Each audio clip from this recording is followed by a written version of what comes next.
Slenderman is a fictional supernatural character that originated in 2009 as an internet meme on the comedy web forum Something Awful. The character is portrayed as a tall, faceless figure in a black suit, often shown lurking in the background of photos of children. Slenderman is known for his ability to change his form, shape, size, and body, and to mimic voices. He can also gain the abilities of anything he turns into and the memories of anyone he turns into. Slenderman resembles a human being yet does not act like one.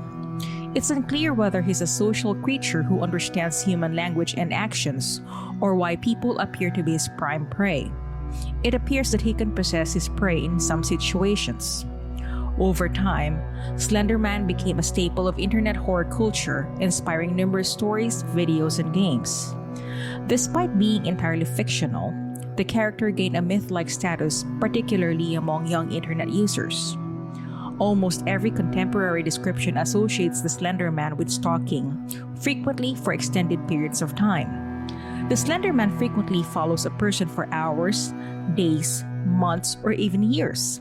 However, he usually appears when least expected and where the victim is alone and most comfortable, like home, the school, work, maybe outdoors, along trusted roads, etc. And he frequently strikes when the target's defenses are down, sometimes to the point where they have no desire to fight him off any further, making for an easier kill. Slenderman was created on June 10, 2009 as the result of a Photoshop contest on an internet forum.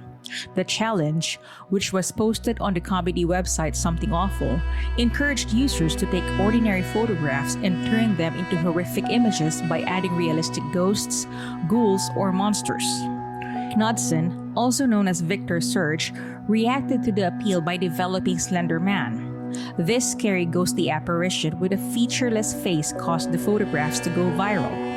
Inspired by the surreal imaginations of H.P. Lovecraft, Stephen King, William S. Burroughs, and a myriad of folklore creatures, Knudsen took some old black and white photos of children playing and added a tall, skinny, grainy figure in the background. In one picture, he added tentacles to the figure's back. Knudsen had no idea how many people would be inspired by his character or how some would overreact to it. While Knudsen gave Slenderman his name and body, the Slenderman tale was the collaborative, homegrown product of many internet users. Marble Hornets, a YouTube channel launched just 10 days following Knudsen's posts on June 20, 2009.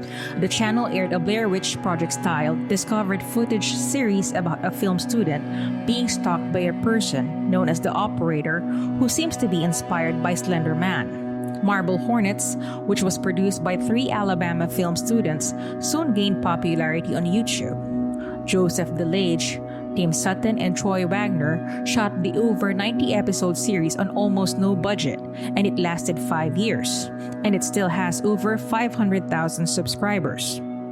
Other Slenderman-inspired movies and video games quickly appeared on popular websites with hundreds of thousands of visitors. In these versions, Slenderman was invariably shown as a tall, faceless man wearing a dark suit and long arms, with tentacles on his back. However, fans quickly filled in the gaps of the mythos with their own theories about what he did and why.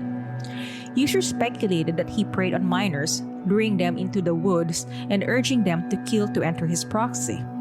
His modes and motivations were always vague, but in many respects, not knowing any specifics about his past was scarier. Slenderman was a typical example of a creepypasta, a modern horror legend that spreads throughout the internet after being copied and pasted by multiple people. However, many consider that the creepypasta peaked around 2012. After that, it began to fade. Perhaps the most well-known creepypasta-inspired crimes was a savage attack on a 12-year-old girl by 2 of her pals who attempted to stab her to death as a sacrifice to Slenderman. On May 30, 2014, 3 12-year-old girls held a slumber party in Waukesha, Wisconsin, a suburb of Milwaukee. Following morning, one of the girls nearly died after being stabbed 19 times with a kitchen knife in the middle of the woods. Unfortunately, her 2 friends, with whom she had spent the night with, were guilty of attempted murder. Payton Leutner, bleeding from her arms, legs, and body, managed to drag herself to a path where a biker discovered her and phoned 911. The perpetrators, Morgan Geyser and Anissa Weier, were apprehended shortly after authorities discovered Leutner bleeding on the side of the road on May 31, 2014. They were interrogated by police on the same day. Geyser and Weier quickly revealed to the cops that they had planned the attack for months. They also indicated a frightening motivation: to appease the slender man. Geyser also claimed that Leutner was her best friend since 4th grade. The three girls had gone roller skating the night before to celebrate Geyser's birthday. However, as early as December 2013, Geyser began calculating how she and Weier could become Slenderman's proxies and join him in his mansion in the woods, with Leutner serving as their ticket. The state of Wisconsin opted to try the two teens as adults, but Geyser was quickly diagnosed with early onset of schizophrenia, a condition that likely contributed to her inability to distinguish between reality and fiction. In 2017, a jury determined that Weier was not criminally accountable for the stabbing due to mental illness. Experts claimed she suffered from shared delusional disorder. In other words, Geyser's schizophrenia led her to believe Slenderman was real, while Weier's own personality rendered her vulnerable to Geyser's delusions. In the legal aftermath, Geyser was sentenced to 40 years in a mental institution after pleading guilty to attempted first-degree intentional homicide, but was found not guilty by reason of mental disease or defect. Weier was sentenced to 25 years in a mental health facility after pleading guilty to attempted second-degree intentional homicide and being found not guilty by reason of mental disease or defect. The Slenderman attack shocked the public and drew widespread media coverage, highlighting the potential dangers of internet myths. The case spurred discussions about the influence of digital culture on the youth, the responsibilities of content creators, and the importance of parental oversight in children's online activities. June 5, 2014, a woman in Hamilton County, Ohio, phoned the police after being attacked with a knife while returning home from work. The accused assailant was the woman's 13-year-old daughter, who, according to the mother, welcomed her while wearing a hood and a blank white face mask. The daughter was believed to have a history of mental illness and a fascination with the Slenderman mythos, which she learned about online. The mother was later treated for wounds on her face, neck, and back. You know who despises houses and all other living spaces? Slenderman. He hates it when folks have 4 walls and a roof. Or at least that's the yarn a 14-year-old in Florida tried to spin after attempting to burn down her parents' house with a bleach and rum-soaked bedsheet and towel, nearly killing her mother and 9-year-old brother. The teenager then revealed that she had been researching extensively about the Slenderman legend and expressed regret for starting the fire. She even texted her mother to see whether everyone was okay.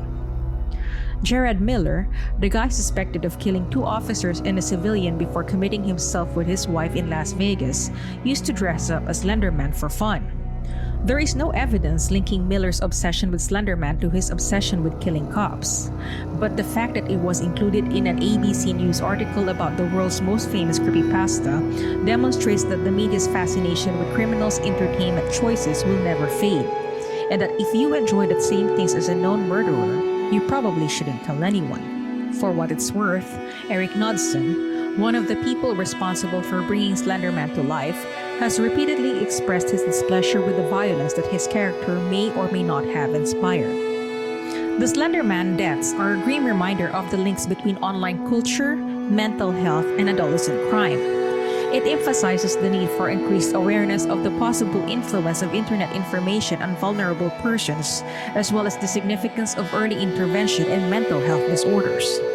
This case also highlights the need for a more nuanced understanding of the intricacies of juvenile justice, especially when mental illness is involved.